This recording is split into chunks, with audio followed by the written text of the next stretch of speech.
여러분 안녕하세요. 윤도습니다. 자, 이번 시간에 보실 내용은요. 저희가 모델링 과제 다 끝냈기 때문에 이제 필요한 내용은 저희가 보고 싶은 측정값들을 어떻게 생성하는지에 대한 부분을 좀 보실 겁니다. 자, 무슨 얘기냐? 자, 예를 들어서 기본적으로 지금 저희가 데이터 모델링을 다 완벽하게 구성을 했기 때문에 자, 이 부분 한번 확인해 보실게요. 데이터 모델링에서 저희가 지오그래픽 데이터와 그 다음에 세일즈와의 관계에서 릴레이션을 맺어줬죠. 자, 근데 이 릴레이션을 제가 한번 삭제를 하고요. 삭제하시는 방법은 오른쪽 마우스 클릭하시고 삭제 누르시면 이 릴레이션이 깨지게 되죠. 자, 여러분 요거 깨실 필요 없고 요거 내용만 좀 확인하시면 됩니다. 자, 릴레이션이 깨졌기 때문에 더 이상 지오그래픽 데이터와 세일즈 데이터의 연관성은 없습니다. 전혀 없습니다. 자, 그러면 제가 지오그래픽 데이터에 있는 테이블에서 컨트리 국가를 가져오고요. 자, 그 다음에 세일즈에서 레비뉴가 있기 때문에 세일즈 테이블에서 매출에 관련된, 세일즈에 관련된, 매출에 관련된 레비뉴를 선택을 하겠습니다. 자, 그럼 지금 보시는 것처럼 좀 화면이 작게 나오지만 이 부분을 시각화 개체가 기본 디폴트로 제가 선택을 하지 않은 상황에서 해당되는 개체의 필드를 집어넣게 되면 기본적으로 표가 이제 선택이 되는데요. 자, 이 녀석을 저는 누적 세로 막대로 표시를 한번 해보겠습니다. 자, 그러면 지금과 같이 누적 세로 막대로 표현되는 걸 확인하실 수 있는데 각 국가별로 세일즈에 대한 레비뉴를 보시면은 지금같이 다 동일한 값으로 나와 있어요. 왜냐하면 릴레이션이 없기 때문에. 자, 하나는 지오그래픽 데이터고 하나는 세일즈죠. 자, 지오그래피에서 세일즈로 가져오는 부분에 대해서 가져는 왔긴 왔지만 이 두 관계가 없기 때문에 해당되는 값은 다 별개로 놓는 겁니다. 일단 지오그래피에서 컨트리를 가져오긴 가져왔지만 세일즈에서 기본적으로 레비뉴에 대한 값을 가져오긴 가져왔지만 해당되는 부분에서의 값은 결국은 지금 보시는 것처럼 값은 합계로 표시가 되고 있죠. 그냥 얘는 합계로만 다 표시를 한 겁니다. 별개니까. 왜? 관계가 없으니까요. 자, 그렇지만 관계를 제가 주는 순간에 다시 릴레이션을 다시 재정의를 하는 순간에 릴레이션은 1대1의 관계로 주게 될 거고요. 이 내용이 적용이 됐기 때문에 지금 보시는 것처럼 해당되는 내용이 변경돼서 확인되는 것을 여러분들이 보실 수 있을 겁니다. 자, 이렇게 릴레이션은 기본적으로 데이터 모델링에서 가장 기본적인 구성에 대한 부분입니다. 그래서 가장 필요한 내용이고 가장 필수적으로 여러분들이 보셔야 되는 내용이죠. 사실 그렇기 때문에 데이터 모델링을 여러분들이 잘 구축하는 것 자체가 사실은 상당히 많은 노하우도 필요하시고요. 경험도 많이 필요하시게 됩니다. 그리고 이 부분에서는 딱 정해진 게 없어요. 그러니까 이렇게 하셔야 된다라고 하는 가이드라인이 있지만 모든 케이스에 대해서 반드시 절차적으로 명확하게 프로세스가 자 요렇게 요거 다음에 요거 다음 요거 하시고 뭐 이런 식의 내용은 없습니다.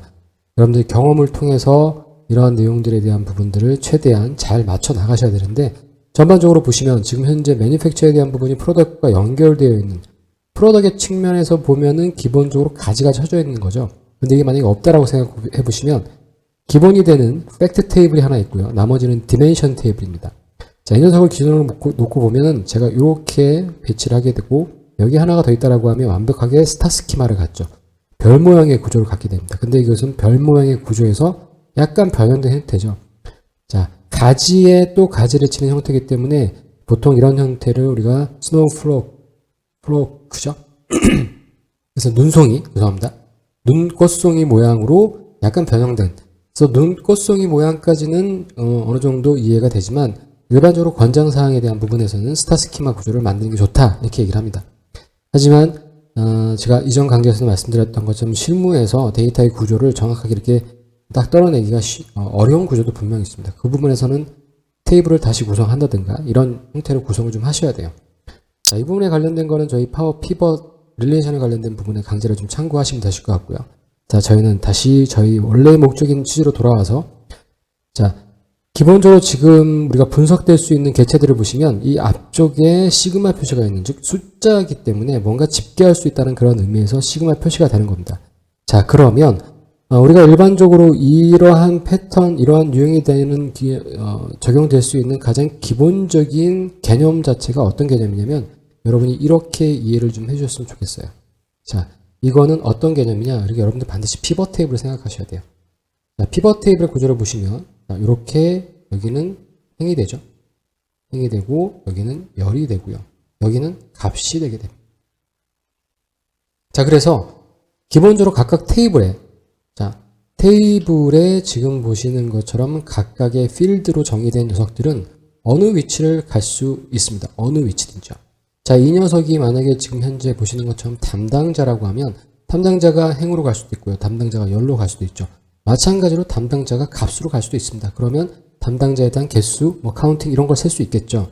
자, 그래서 기본적으로 값의 위치에 존재할 수 있는 녀석에 대한 내용은 테이블에 있는 모든 구성 요소가 다 이쪽으로 들어갈 수 있습니다. 그런데 여기에서 좀 측정값이라고 하는 이 개념 자체를 잘 이해하셔야 되는데요. 측정값이라고 하는 것은 어떤 지표, 매트릭스라고 생각하시면 돼요. 예를 들어서 제가 지금 보시는 것처럼 세일즈에 대한 레비뉴가 나와져 있는데 이 레비뉴에 대한 부분에서 특별하게 제가 어떠한 것을 보고 싶냐면 만약에 전년도의 레비뉴를 보고 싶다. 자, 전년도의 레비뉴가 보고 싶다라고 이렇게 얘기가 됐을 때의 관점은 뭐냐면 지금 보시는 것처럼 예를 들어서 자, 이런 구조에서 자, 일자가 나와야 되겠죠. 일자가 나오게 되면 날짜의 방향으로 쭉 날짜들이 나열될 거고요. 행의 요소에는 행의 요소는 아무것도 없습니다. 자, 이 값의 요소에는 뭐가 들어가냐면 레비뉴 값이 들어가겠죠. 레비뉴의 값이 들어갈 겁니다. 자, 그런데 이 값에 대한 레비뉴 값은 어디에서 온 거냐면 지금 보시는 이 세일즈 테이블에 있는 레비뉴가 온 거란 말이죠. 그런데 여기에 비교해서 저는 previous years sales에 관련된 내용을 만약에 보고 싶다. 즉 기본적으로 전년도라면 그 연도에 대한 부분 기준점이 분명히 있어야 돼요. 자, 그러면 여기는 2012년부터 2019년까지 데이터가 있다고 가정을 해보시겠습니다. 자, 그러면 이 레비뉴 값은 어차피 세일즈에서 가져왔고 세일즈에 관련된 데이트이 있고 그 데이트에 대한 부분은 이 데이터 테이블에서 우리가 표준 디멘션 테이블을 만들었잖아요. 그렇기 때문에 데이터가 있기 때문에 표시가 좀 되실 거예요. 그런데 previous year sales 같은 경우는 어떻게 됩니까? 기본적으로 전년도니까 그 전년도에 대한 기준이 되는 부분이 이 일자 부분에 분명히 있죠. 2012년의 데이터의 경우를 봤을 때 2012년의 전년도는 2011년도 데이터인데 지금 2011년도의 데이터가 없습니다. 가장 최근에 가장 빠른 데이터, 가장 시작되는 데이터 지점은 2012년이기 때문에 당연히 여기는 값이 안 나오겠죠. 그래서 그것에 대한 이 하나의 독립적인 결과값을 만들어내야 돼요. 저희가 정의를 해주셔야 돼요. 자, previous years라고 하는 거는 결국 뭐죠? 그 썸을 해야 되는 거죠. 썸을 하는데 뭐라 하셔야 되냐면 이 sales 테이블에 뭡니까? 이 레비뉴라고 하는 이 레비뉴 값을 우리가 썸을 해야 됩니다. 그런데 조건이 있죠. 조건이 있습니다. 어떤 조건이냐면 이어 데이트가 어떤 기준에 대한 부분이 반드시 앞에 와야 되겠죠. 그러니까 그 데이시 어떤 형태로요? 데이시 함수가 냈거든요. same period last year라고 하는 이러한 특정한 부분의 시간 인텔리전트 함수의 조건이 걸려져 있는 세일즈 레비뉴를 썸을 하셔야 돼요. 자, 이렇기 때문에 우리가 어떤 함수를 쓰냐면 calculate 함수라고 하는 calculate 함수를 쓰시게 되는 겁니다. 자, 이거는 저희 덱스 함수 관련된 부분에서 제가 말씀을 드렸으니까 그 부분 좀 참고하시면 되실 것 같으세요. BI 쪽에 보시면. 자, 그래서 기본적으로 이런 측정값, 어떤 측정값에 대한 부분들이 만들어지게 되는데요. 만들어지는데 잘 보시는 것처럼 여기서도 마찬가지고 이 개념은 상당히 중요한 개념에서 반드시 이해를 하셔야 되거든요. 자, 보시는 것처럼 현재 이 레비뉴의 값은 썸 값이에요. 썸 값. 그렇죠? 그런데 앞에 축에 컨트리가 들어옴으로 해서 얘는 어떤 문맥적인 의미를 갖냐면 조건이 하나 더 발생이 된 거죠. 지금 보시는 이 녀석은 제가 찍게 되면 그냥 썸이라고요. 합계에 대한 썸인데 뭐에 대한 썸이냐면 세일즈 레비뉴에 대한 썸입니다. 그러면 우리가 수식으로 쓴다라고 하면 썸에 자, 어떤 테이블이냐면 세일즈 테이블이죠. 반드시 이건 규칙이니까 요거 여러분들 처음 보시는 분들은 해당 강좌 찾아서 꼭 보셔야 됩니다. 자, 레비뉴라고 하는 레비뉴에 대한 열에 대한 값을 서머리를 한 겁니다. 근데 여긴 그 어디에도 명시가 되어 있지 않는 것이 뭐냐면 컨트리를 고려하라고 하는 명령이 전혀 없습니다. 그러면 이건 어떻게 태어날 수 있을까요? 이런 것들에 대한 부분이 문맥적으로 기본적으로 어떻게 되어 있는 거냐면 피벗을 여러분들이 생각하셔야 돼요. 자, 여기에 컨트리가 왔기 때문에 컨트리가 왔기 때문에 여기에는 썸에 대한 기본적으로 레베뉴 값이 썸이 돼야 되니까 이 자체가 필터링이 되는 거죠. 그래서 문맥적으로, 묵시적으로 어떠한 컨트리에 어떤 값이 왔냐에 따라서 또 마찬가지로 이 열에 어떤 담당자를 집어넣느냐에 따라서 이 값은 또 바뀌게 되겠죠. 그러니까 정확히 명시되지 않았지만 이 문맥상으로 여기에 어떠한 객체들이 올 수 있냐에 따라서 이 수식이 가리키고 있는 형태적인 의미보다 더 어떠한 의미들이 추가될 수 있다라고 하는 겁니다. 되셨죠? 자, 그러면 관건은 뭐냐면 저희가 이걸 덱스 함수가 익숙하지 않으신 분들은 일일이 측정값을 만들어 놓으셔야 돼요. 얼마나 불편하겠습니까? 자, 그래서 파워비아이 데스크탑에서는 빠른 측정값을 만들 수 있는 기본적인 툴을 제공해 주고 있습니다. 정말 편리한 기능이죠. 자, 그래서 빠른 측정값을 한번 보시겠습니다. 덱스를 보시는 것보다는 여기선 빠른 측정값으로 얼마나 쉽고 빠르게 이런 것들을 만들어낼 수 있는지를 한번 확인해 보시자고요. 자, 빠른 측정값이라고 하는 거는 이 값의 영역에 들어가야 되는 어떤 특정한 값을 제가 쉽게 만들어낼 수 있다는 거예요. 자, 계산의 방식에 대한 부분을 콤보 버튼을 눌러서 보시면은 지금 보시는 것처럼 범주별 평균, 그 다음에 필터링된 값, 자, 그 다음에 보시면은 시간의 인텔리전트에서 뭐가 나왔습니까? 전년도 대비 변화니까요. 전년도 대비 변화니까 성장률을 얘기하는 거죠. 단순하게 전년도 대비에 대한 변화니까 변화는 앞뒤의 차이가 나오는 거니까 2012년이라고 하면 2011년의 데이터와의 변화, 즉 차이값, 비교해서 차이값을 의미하는 거죠. 자, 그래서 저는 전년도 대비 변화값을 선택해 보겠습니다. 기준값은 뭐가 되겠습니까? 어떤 특정한 값이 돼야 되니까요. 그렇죠? 저희가 보고 싶은 거는 세일즈 레비뉴 값에 대한 전년도 대비 비율이 어떻게 되는지를 보고 싶은 거예요. 그게 늘어났는지 줄어들었는지. 자, 그러니까 당연히 레비뉴 값이 돼야 되겠죠. 기준값이 이쪽으로 오게 되면 됩니다. 자, 날짜. 여기서 헷갈릴 수 있거든요. 날짜 세일즈에 있어. 세일즈에 있는 데이트를 갖다 놓으시면 당연히 안 되죠. 보시는 것처럼 파워비아에서 제공되는 날짜 계층 구조 또는 기본 날짜열만 제공돼. 날짜 계층 구조가 있어야 된다는 얘기예요. 디멘션이 날짜 디멘션 테이블이 돼야 된답니다. 팩트 테이블이 아니라. 자, 날짜는 저희가 어디서 만들어 놨어요? 데이트에 만들어 놨습니다. 그래서 데이트에 이 녀석이 계층 구조로 되어 있죠. 날짜 계층 구조로 되어 있기 때문에 이 데이트를 이쪽으로 가져오게 됩니다. 자, 전년도 대비이기 때문에 바로 1이 되면 1개년도 전을 의미하는 거고요. 2가 되면 2개년도 전을 의미하는 겁니다. 그러면 2013년이면 2011년의 데이터를 비교해야 되는 소리죠. 통상적으로 전년도를 비교하기 때문에 기본적으로 아예 패턴화 되어 있습니다. 자, 이렇게 해서 계산된 열을 만들면 확인을 하시기 전에 확인을 하시죠. 확인을 하시면 빠른 측정값 하나를 만들어줍니다. 자, 그럼 빠른 측정값이 어디에 만들어지는지 한번 보시고 이 녀석이 어떻게 생성되는지 한번 보실게요. 자, 그러면 이 녀석이 생성이 됐어요. 자, 그럼 이게 어디에 생성이 됐을까요? 자, 보시면 세일즈 테이블의 생성이 어떻게 됐습니까? 안 돼 있죠. 여기가 볼 수가 없어요. 새롭게 만든 이 리스트가 없습니다. 자, 그럼 프로덕트에 있을까요? 자, 그럼 어디에 있을까요? 매니팩처에 있을까요? 자, 지오그래픽 데이터에 있을까요? 보시면은 데이트에 여기 나와 있습니다. 그러니까 기본적으로 여러분들이 빠른 측정 도구를 먼저 만드시려고 하시면 이 세일즈에 대한 부분을 선택하시고 어느 쪽에다 기속시킬 건지에 대한 부분입니다. 그런데 여기서 여러분들이 혼동하지 않으셔도 되는 게, 자, 지금 보시는 것처럼 return, revenue죠. revenue, YOY. year of year죠. 그러니까 전년도 대비 그 다음에 퍼센트가 들어갔습니다. 퍼센트가. 이 녀석이 어떻게 만들어진 녀석인지, 그리고 보시는 것처럼 앞에 아이콘 모양이 측정값이기 때문에 특별하게 계산기 모양을 가지고 있어요.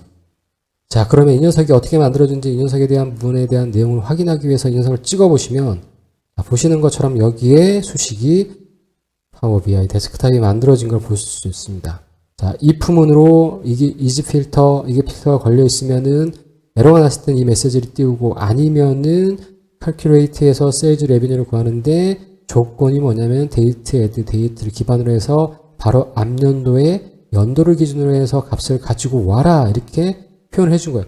뒷부분에 대한 거는 여러분들이 이 부분을 return에서 보시는 것처럼 앞에 나와져 있는 revenue에서죠.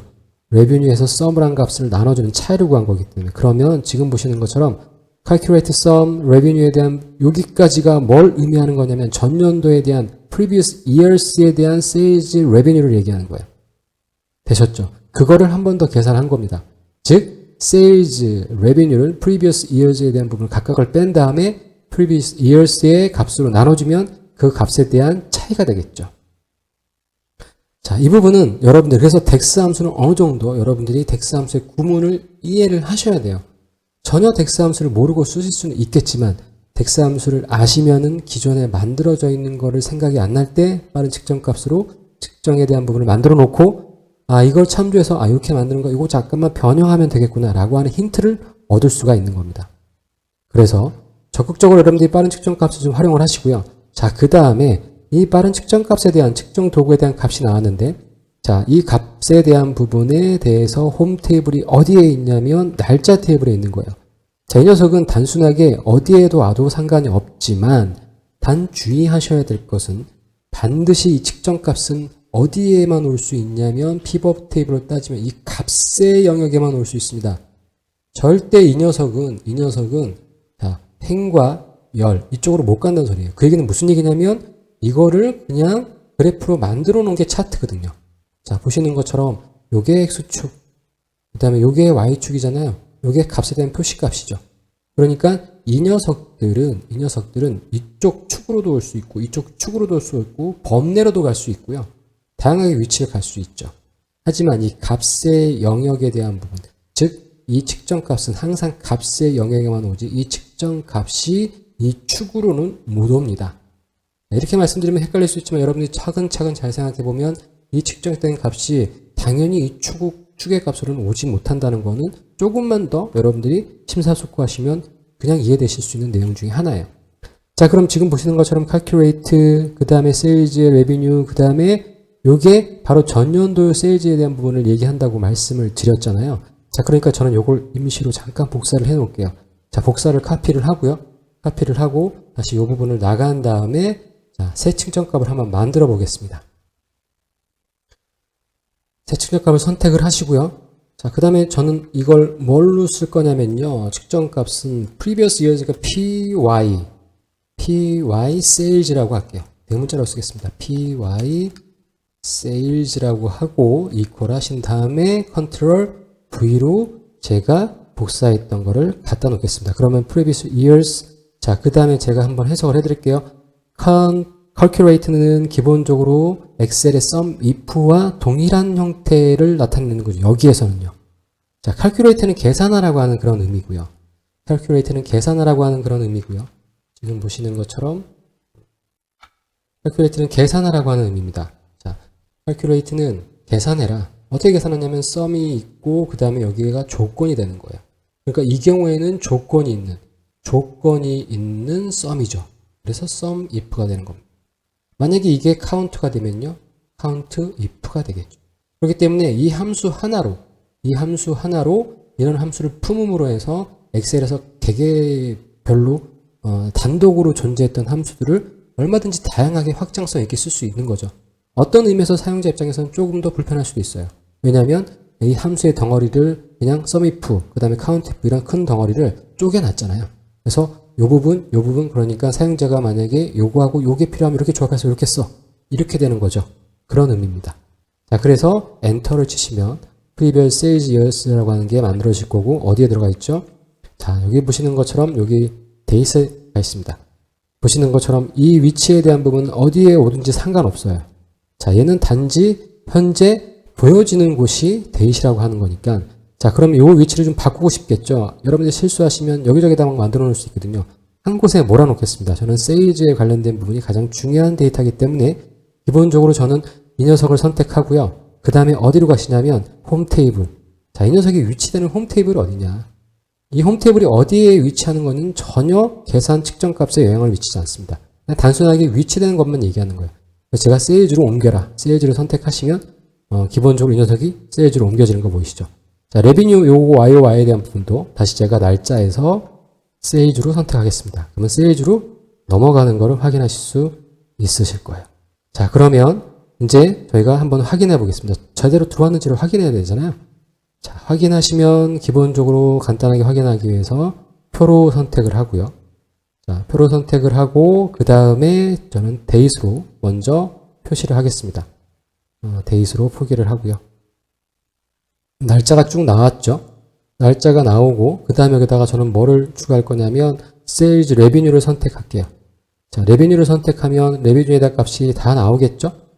자, 그 다음에 저는 이 부분을 일자와 그다음에 월과 분기를 좀 빼고요. 연도만 표시하겠습니다.